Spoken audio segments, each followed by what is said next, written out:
What are some of the ways that people are reclaiming this connection?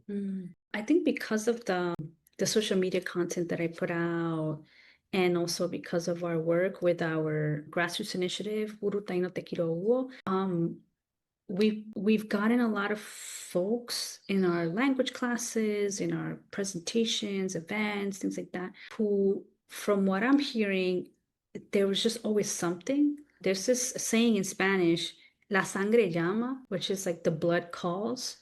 And it's like, I think from what I'm hearing from folks, that it was just always something, it was always a conversation, internal conversation, but also in their families.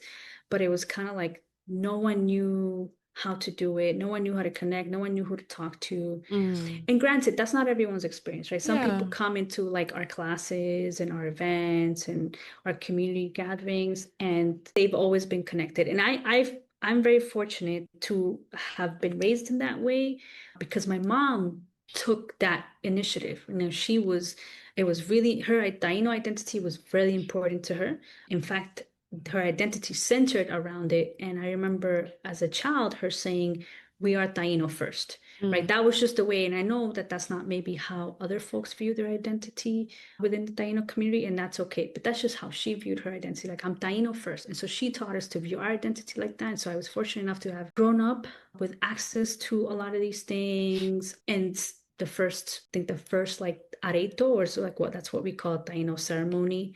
The first areto my mom took us to, I think I was like 5 or 6 years old, right? So it was like really early. I think as a teen, I didn't realize how special that was until like I became an adult and I started doing this work more intentionally. And I was meeting people mhm. who are reconnecting, and there's this like pain and hunger.